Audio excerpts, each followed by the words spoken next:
Ganda po ng pipe.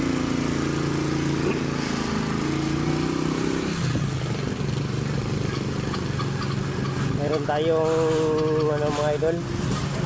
Laging nangarang to dito mga idol, nangingi ng bayad eh. Kahit taga rito lang kami, nangingi pa rin ng bayad. Kaya kayo na lang mag-husga dito mga idol sa itong naniningil sa krasada.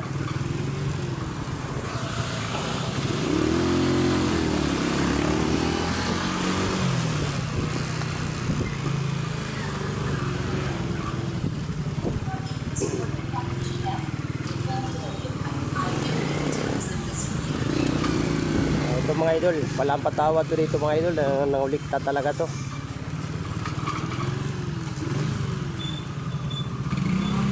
Alin po. Ganda po ng 5 pesos po.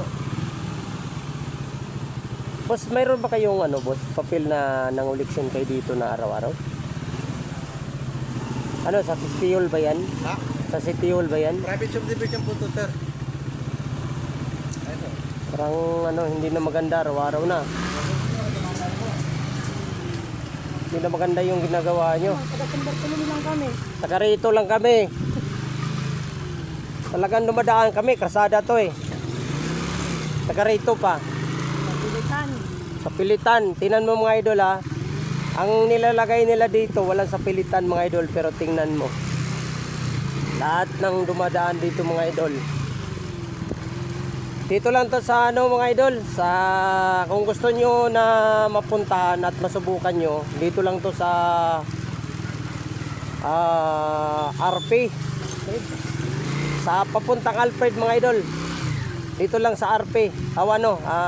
Channel 5 dadaan. Tapos papasok kayo dito papuntang Alfred, yung bagong LTO mga idol. Diretso lang to sa Alfred. Yan.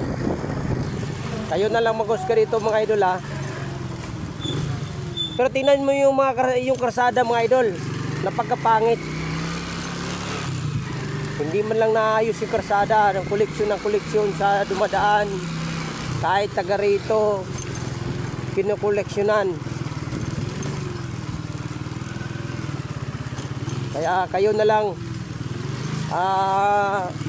nanawagan ako kay BBM Alfred Vargas na sana yung mga koleksyon dito sa Quezon City, bigyan nyo naman ng pansin na kahit taga rito kinukoleksyonan pa rin. Dapat hindi ganon, kasi taga rito lang tayo eh. Sabihin pa na subdivision. Ay tingnan mo nga yung subdivision oh. Ang daming tubig. Hindi man lang nila maisayos itong subdivision. Grabe ang kurap dito. Wala sa Pilitan. Pero pinipilit ka talaga magbayad. Kaya mga netizens, kayo na lang bahala maghusga sa ano. Hindi naman ako nakikialam, pero sana naman maayos nyo to, kasi kung naglagay sila ng mga ganyan protocol sa subdivision, dapat inaaksyonan din nila yung kalsada na maayos. Kaso hindi.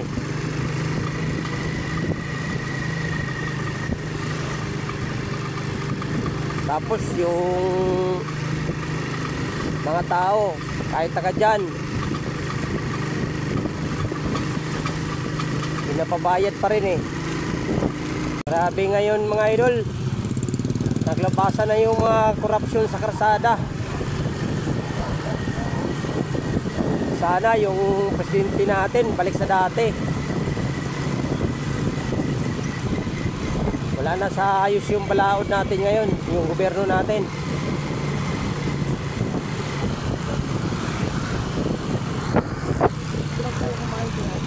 Kaya ngayon mga idol, pupunta tayo ng Payatas. Kailangan natin. Nandito Dito na tayo mga idol sa ano, Manuel.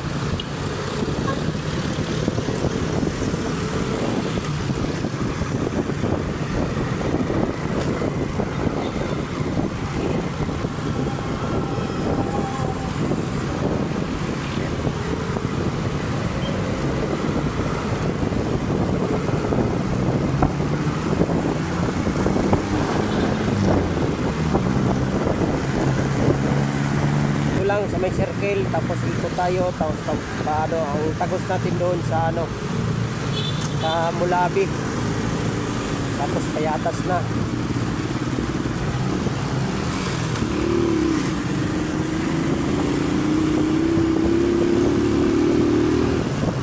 Ito tayo dito. Meron ditong subdivision mga idol na pag dumadaan ka, walang sa pilitan ng singil.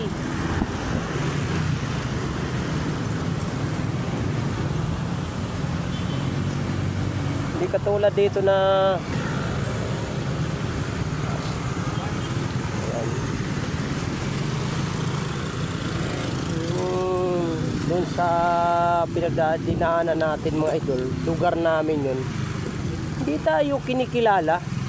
Hindi naman tayo ano, pero kung nandiyan ka, lagi kang dumadaan araw-araw, walang ano yun, walang bayad, wala naman sa pilitan eh. Dito, pag nabusinahan mo, okay na yan.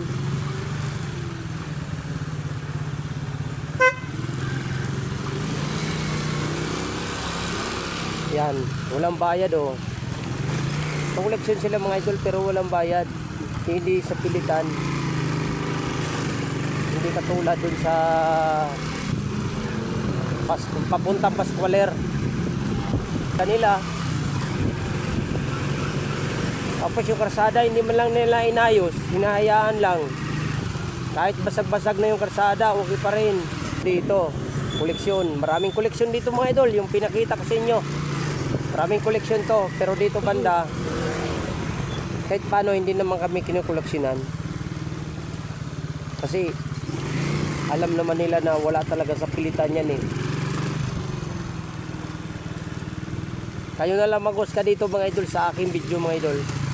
Kung napanood yung video kong ito mga idol, basta huwag nyo kalimutan mag-share para maaksyonan agad yung mga korupsyon dito sa karsada mga idol. Kawawa naman yung mga rider. Magkano lang kinikita, birahin mo mga idol, mula umaga hanggang gabi nilang koleksyon sa mga dumadaan. Yung sa 4 wheels ang hingi nila 10, yung sa motor 5 piso. Kung sa araw-araw mga idol, sa araw-araw 5 piso yan ha. Tapos sa isang araw 2 beses ka pumasok, kundi naka 10 piso ka. Bibilangin mo yan mga idol kung magkano sa loob ng isang buwan yung 10 piso mo. Tapos sa loob ng isang taon, magkano ang binabayaran mo sa loob ng isang taon mga idol sa subdivision na yun, diba? Ang laki ng binabayad mo.